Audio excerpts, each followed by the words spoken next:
listeners, wherever you are in the world. This is Sarah Barnes-Humphrey with you today. Are you ready? Let's talk supply chain.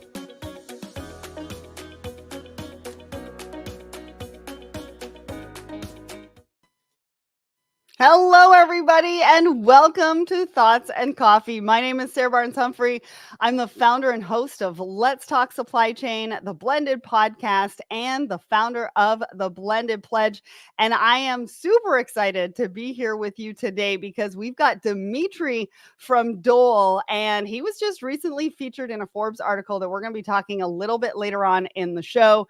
And we're going to be talking about food insecurity and how he's using supply chain to help combat food insecurity, which I love. All right. Well, before we get into all of that, I do want to talk about what's happening at Let's Talk Supply Chain, but we need to give a shout out to our show sponsor. So are you ready to find your community? Well, if you are struggling to find a supply chain community of like-minded professionals where you can level up, network, learn about best practices from experts in supply chain, professional development, and marketing, look no further. We created the Secret Society of Supply Chain to provide a safe space, a community for everyone. We offer unique opportunities for everyone to connect and grow in 3 distinct value-packed communities: the Supply Chainers, Women in Supply Chain, and the Creative Room. From the learn at your own pace, content-rich approach of the Supply Chainers to the empowering community-focused space of Women in Supply Chain and the marketing mastermind of the Creative Room, we mean it when we say there's truly a place for everyone. So head over to secretsocietyofsupplychain.com and sign up for your community or your membership today. All right, let's talk about what's happening at Let's Talk Supply Chain. So we've got a brand new episode for you. It's episode 421, and I was talking to Evan from Altana. Now, if you have not heard the recent news, they have recently raised $200 million, and they are now unicorn status for supply chain technology. If you have not gone to check them out, or if you don't know who they are, go and check out this episode because we talk all about who they are, what they do, real life examples of how they help their customers so that you can learn more about the incredible value chain management system that they're bringing to supply chain and to help you with sustainability as well. So again, it's episode 421 wherever you listen to the show. Next, I don't know what you're doing Thursday, August 22nd at 1 p.m. Eastern, but I hope that you're going to be joining us for this LinkedIn Live. Now, click the attend button, even if you're not sure if you can attend live, because we will send you the recording afterwards. You're not going to want to miss this one. I mean, order orchestration in supply chains. It's a huge topic right now for a lot of supply chain professionals, supply chain teams, supply chain leaders, and we're going to be talking all about that. So head over to the link in the comments and click the attend button so that you don't miss out on this particular LinkedIn Live. All right, live tomorrow at 9 a.m. Eastern, Relex is back, and they're talking about optimizing forecast accuracy with AI. AI is a huge topic. Everybody's like, does it work? Does it not work? Relex is going to show you why it works and how they're using it to optimize forecast accuracy. So again, click the attend button. We'll send you the link if you cannot attend live. And then on Friday, Eric Johnson is going to be hosting LogTech Live, and he's going to be talking about behind the wheel brokers, drivers, and technology. You don't want to miss this one. Click the attend button, and I'll see you there on Friday. And then on Wednesday, August 21st at 10 a.m. Eastern, Christine Barnhart is back with the Supply Chain Unfiltered, powering contract manufacturing performance. Again, click the attend button so that we can send you that link and you can watch it later on if you can't attend live. Next, where am I going to be in person? And am I going to see you there? I really, really hope so. So September 9th through 11th, I'm going to be in Long Beach at IANA Expo. I'm going to be hosting Expo TV for IANA and super excited to see everybody there. And then September 30th through October 2nd, I'm going to be at the Inland Conference with the Journal of Commerce and S&P Global. I'm also going to be hosting Inland TV, which I cannot wait to see everybody there. And just a little bit earlier than that, September 25th to September 26th, I'm going to be at the Gain Summit, and I'm going to be interviewing all sorts of people there. So stay tuned. We've got tons of really amazing content coming out. Plus, we've got some really great new shows happening in September that I cannot wait to tell you all about. Last but not least, I came out with a new edition of the Monthly Hustle, which is my LinkedIn newsletter. Everything happens for a reason, how heartbreak led me to happiness. We've had some really great comments. People seem to be resonating with this particular edition. Thank you to everybody who read it so far. If you haven't read it, the link is in the comments. Let me know what you think. All right, now it is time to bring up Dimitri to talk all about supply chain sustainability, what they're doing, and I can't wait. All right. So, hi, Dimitri. How are you? Sarah, good morning. I'm excited to be on your show this morning. Yes, and we're kind of local to each other. We're only about 45 minutes away. So maybe one day we will do this in person or at least have lunch or something like that so we can talk about this stuff. But you were recently featured in a Forbes article talking about food insecurity, how you're using supply chains. And I cannot wait to dive into that because I've always said we can use supply chains for social good, and you are living proof of this. So before we get into any of that, why don't you tell everybody who you are and what you do? Yeah, absolutely. So, a little bit about myself. I've been in supply chain for the past 16 years in various leading and critical roles. Currently, I've been with Dole Packaged Foods here in Canada, looking after the Canadian market for 2.5 years. Prior to Dole, I've spent almost 10 years with the National Dairy Cooperative by the name of Gailey Foods. Uh, Mhm. Raised in Canada, deep sense of community and responsibility here. A little bit about myself. I'm a father of three, so supply chain logistics on a personal level runs through my veins. In my strategic responsibility, obviously, I look after end-to-end supply chain, but from a leadership perspective, I try to drive purpose driven decision making. Again, we focus on resilience, transformation, optimization, and we do this in lockstep with our community partners and just in supply chain in general. Awesome. Well, I can't wait to dive into that. Now, before we do that, we are going to talk about the poll of the week. We ask everybody a question every single Wednesday morning over on the Let's Talk Supply Chain LinkedIn and Instagram. Then you're going to give us a bit of a market update. Then we're going to get into your article with Forbes. So let's talk about this. So the question that we asked everybody, what's your main professional goal for the next 6 months? Well, we had almost 230 votes. 33% of you said skill development. 31% of you said career advancement. 25% of you said work life balance. 25% is a big number. 12% said networking. Dimitri, when you saw this, what did you think? What do you think of the results? How do you feel about the next 6 months for your professional goals? Yeah, no, absolutely. The results are definitely interesting, but I guess they kind of relate to where you are in your career. Mhm. If I were to correlate within supply chain, so obviously career advancement and skill development ties into one another. I'm a big believer in justification for higher education. Myself, I hold numerous designations, whether it's the MBA, the CCLP, the CSCMP, as an example. Networking is another big element. These are all tied into each other. Again, if you want to advance your career or you want to understand what skills you need to develop, you need to network with other leaders in the industry. Work-life balance. Again, I can't underscore this enough. We're hearing it from all facets, all different community members or employees. Mhm. This is a challenging one. There's a lot of demand. We are in changing times right now from a market perspective, from an economics perspective. So I could see how different peers, subject matter experts, community partners are certainly feeling about that. Yeah, yeah, and work-life balance, I feel like it's kind of the journey of our lifetime. Like, it's not necessarily a destination because I feel like even if you get it right, something changes, something happens in your life, and then you have to readjust and try to figure it out. If anybody's figured it out 100%, please send me a DM because I have not figured that out yet. Although I am enjoying what I do and enjoy my life, and I think that's half the battle, right, Dimitri? Absolutely. Awesome. Now, it's the time of the show where we usually do a market update. So, really interesting. We like to get a perspective from people in your position with your teams and how you're seeing the market, the conversations that you're having. Can you give us a bit of a market update and insight into your day to day and what you're seeing? Absolutely. So I'll talk about it from a macro perspective. Consumers are definitely feeling the pinch of inflation. and food Mhm. inflation has been very prevalent for the last 3, 4 years, especially during COVID. We're seeing consumer purchasing habits that are changing. Basket sizes are getting smaller.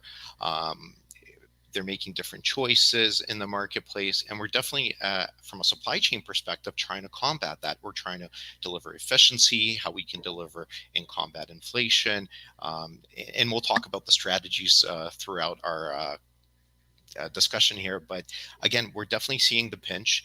There's definitely an overall softening in the marketplace that's happening on in within various channels, whether it's food service, whether it's retail, and that's because of pressured inflation. Consumer habits are changing.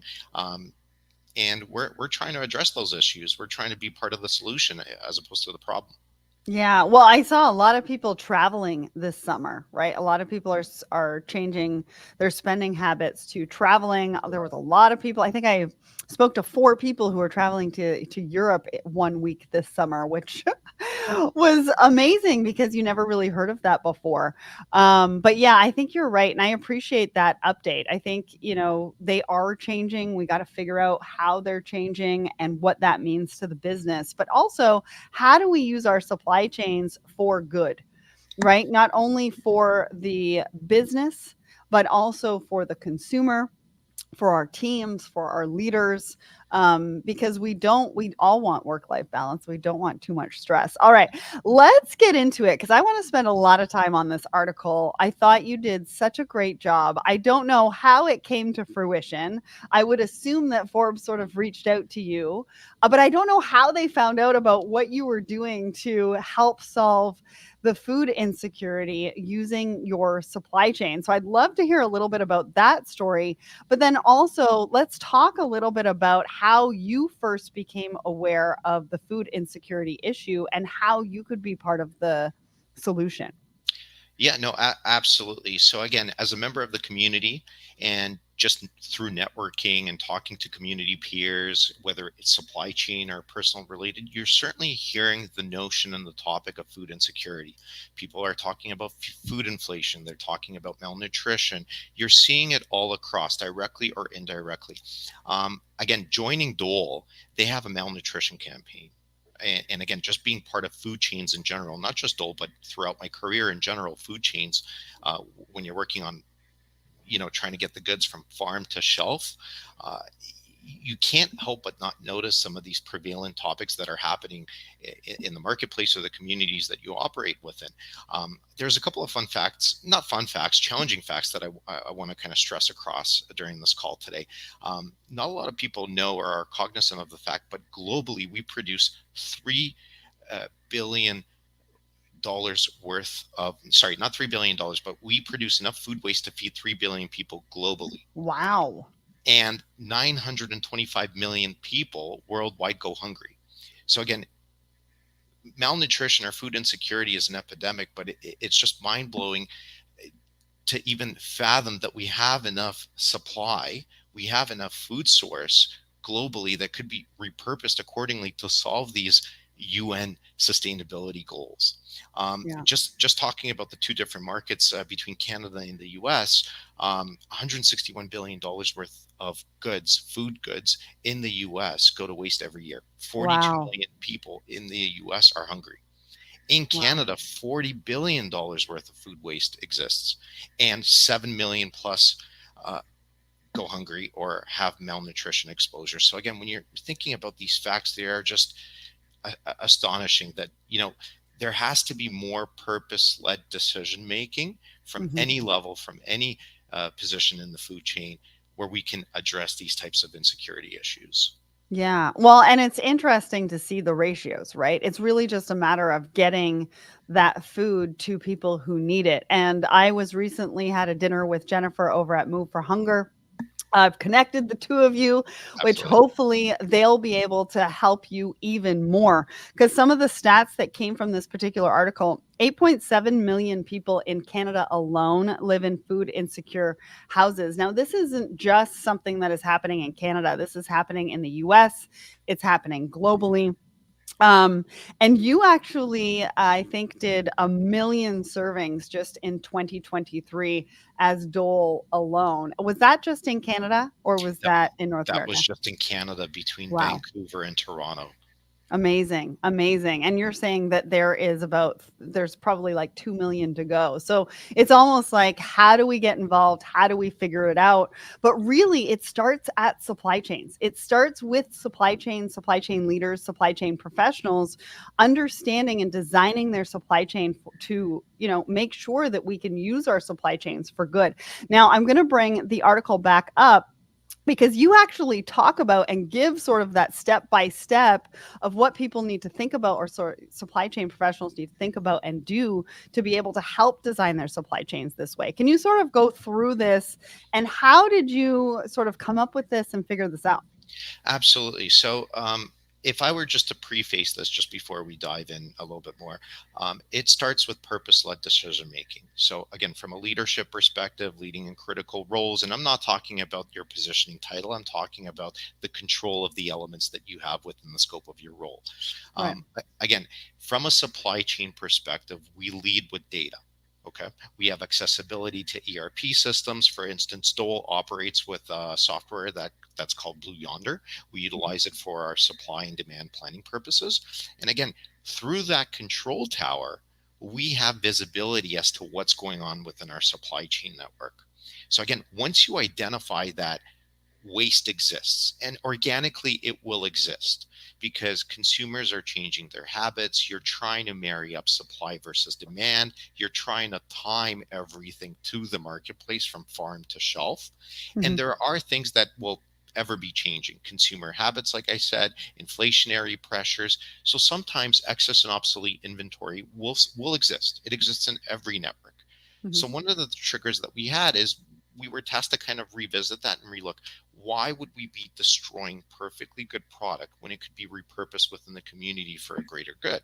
Right. And that's where this framework came about.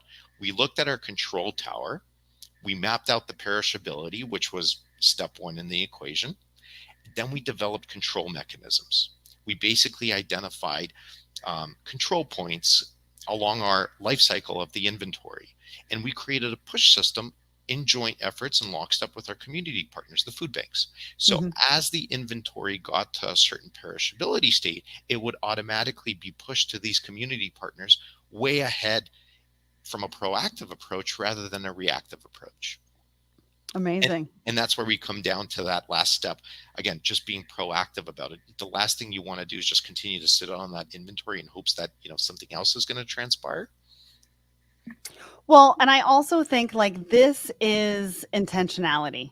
So on my other podcast, Blended, I'm just about to do an episode on intentional inclusion, but this is almost like intentional for social good, right? What is our intention? How can we use what we have? How can we design it and map it out? And then how do we distribute it and make sure that it gets to the people who need it? So I really appreciate you sharing that with us, because a lot of time with sustainability, a lot of times with thinking about how we as supply chain leaders or supply chain professionals can get involved. How do we make a difference? Well, there's a variety of ways that we can do that. And like you said, it's with data, it's with our knowledge, it's also internally with some of the products that we move on a day to day basis. And, what has been kind of the most inspirational for you being part of this? Like, when you came from Gailey Food, so you've kind of been in food your whole life, but did sort of a light bulb go on when you moved to Dole and they were really focused on this and how you could really make a difference? Yeah, no, absolutely. And I think it became even more prevalent during COVID. Yeah. Um, and just, with all the supply chain disruptions that were happening, food banks, for one example, weren't getting Mhm. enough supply. It's been in the media, the Mhm. news on a consistent basis. So again, from a leadership perspective, you're thinking about: how can I be part of the solution? How Mhm. can I address the problems that are in the communities that we Mhm. operate within? Yeah. And one of the most rewarding elements was just, again, witnessing this come to fruition. Yeah.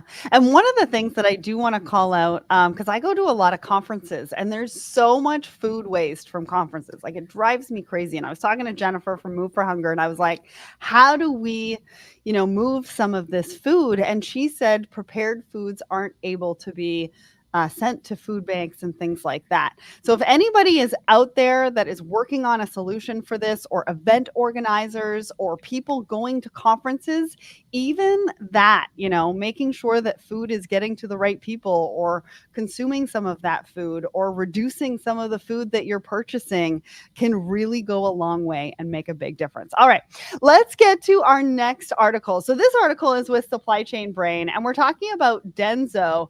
And so I don't know if you're familiar with Denso, but Denso is mostly car parts. They have been focused mostly on car parts, but they've recently gotten into agriculture and food, and it's a $7 billion market in greenhouses to provide fresh produce. Now, you and I were kind of talking about this earlier on before we jumped on the show. And I didn't quite realize that, because you're talking about the fact that we have a lot of food, we just need to get it to the right people. And Denzo is like, well, we need to create greenhouses so that we can create more food. And so there's a little bit of a different strategy, but you're also saying that this gives us opportunity to be able to actually produce food more locally and closer to the people who need it. So talk to me a little bit about this article. What did you think? Yeah, no, this article is definitely interesting and it's got many different perspectives. My takeaway from this is they're trying to reposition greenhouses into local markets from a nearshoring perspective. So I'll Okay. give you an example from a pineapple standpoint. Pineapple requires a certain agronomy, a certain heteroculture, and again, the conditions in Canada, you can't really grow pineapples. They're just not, from a climate perspective, it's just not designed for it. So again, I think what Denso is trying to kind of bet on is that they're trying to partner with greenhouse developers, where if you can somehow reposition that within the North American market, as an example, automate certain functionalities and increase the supply of pineapple locally. And again, they talk about the tomato element in that. Yeah. But again, that would be wonderful. Repositioning your supply from a sustainability standpoint, there are environmental ESG benefits to that because you're not shipping all across the globe, for instance. And not a lot of folks know, but right now, supply for pineapple is tight. Like, Hmm. we've had some climate challenges over in the Philippines and Thailand, and in general, it's a very tight market out there.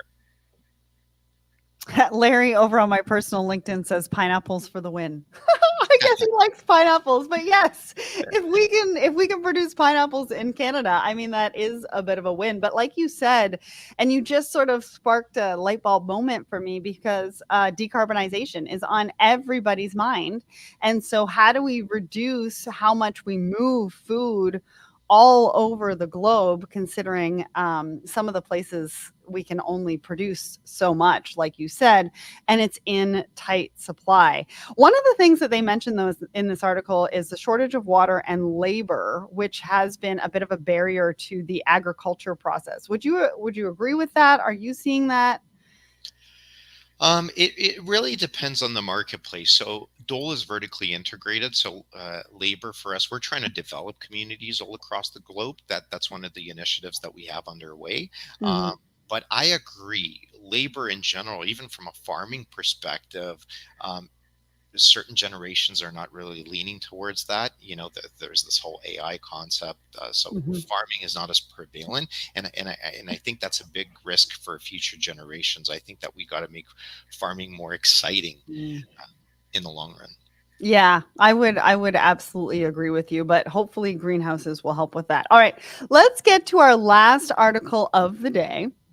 And this one is an announcement that DHL partnered with Envision to launch a green logistics partnership. Now, it starts with sustainable aviation fuel, and they're trying to advance decarbonization in air transportation. We just talked about that, in bringing production more locally so that we don't have to move products around. But they're coming at it from a fuel perspective, which I know we've been talking about in ocean freight for a very long time. Mhm. And there's provisions and all sorts of focus groups and things like that that are trying to figure out what that fuel needs to look like on ocean freight. But it looks like DHL and Envision are coming together and they already have the solution for air transportation. One of the things that really stood out for me in this article, though, is that their executive compensation is linked directly to their ESG goals. And so we talk a lot about sustainability initiatives and how do we get it from the top down? How do we get buy in? How do we get people invested in it? Well, this is one of the ways that you do it. And DHL has linked those executive compensation to the ESG goals. So, talk to me about this, Dimitri. What did you think about this particular article and this announcement? I think that this is a fantastic partnership for DHL with Envision Group. I think this partnership is a significant step towards advanced sustainability and logistics. I think they're actually walking the talk from top down, which Mm, is imperative. If I were to kind of contrast what we're doing here at Dole, we're taking similar footsteps as well when we're choosing our partners. Again, we're not as vertically integrated where we have our own ocean freight ships, but right. we partner with carriers such as MSC as an example, and they utilize a biofuel solution that delivers CO2 savings by replacing conventional fossil-based fuels Wow. with a second generation biocomponent. So again, very similar in terms of the undertakings, but when Mhm. we procure services and when we procure certain steps, we are socially conscious in that particular nature. Uh, Well, yeah, go ahead. sorry, go ahead.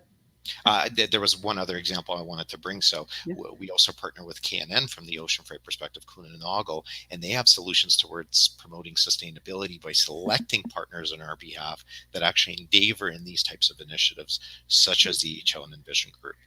So they're doing some of that research for you and making sure that they are partnering on the other side or bringing everybody together who have the same mentality around or maybe even the same ESG goals. I mean, that's a big deal. It's one of the things that I'm glad that you brought up because a lot of times everybody's like sustainability, just a checkbox. Not today. Like when you're looking at working with service providers, you're looking at working with technology, you're looking at working, procuring some of those services like you said, you're now asking the questions, right? You're asking the questions about how they think about ESG goals.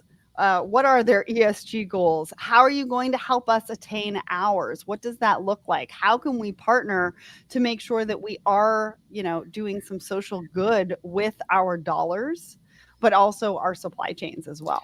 Absolutely. And to your point, Sarah, it doesn't have to be extremely sophisticated. It doesn't matter if you're a small, medium, or large size enterprise. There are steps that you could take, smaller steps. I'll give you a couple of prime examples or initiatives that we had here at Dole locally within the marketplace. When we took a look at our 3PL warehousing portfolio, we restructured and repositioned them closer to our customer density. Mm, Uh, Focus on customer order frequency as an example. If you're going to a customer 3 days a week, work with that customer to reduce their order frequency down to 1 or 2 days a week. If you can cube out the trucks and there is space, like right. why not reduce that order frequency so you're not sending incremental trucks Hmm. for whichever reason. And then lastly, modal shifts, simple shifts by just working with the customers on lead time, where you're transitioning from over the road to rail. These are simple steps that organizations can take locally. Absolutely. And I appreciate you for sharing that with us. Now, we've got a couple of questions in the audience, but we're not going to have the time to necessarily get to them. So, Chuck, I do see your question. We're going to tag Dimitri in the comments so that he can get back to you directly. And then, Bayram, I see yours over on YouTube as well. We'll try to get to Dimitri to reach out to you.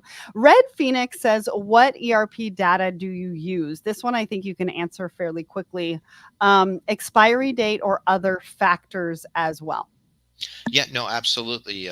We look at expiry dates. We look at the life cycle of our products. We also build in the lead time. So we map out the lead time that it takes from origin to the marketplace, and we're cognizant of that. But we also built in, for instance, buffer zones or risks.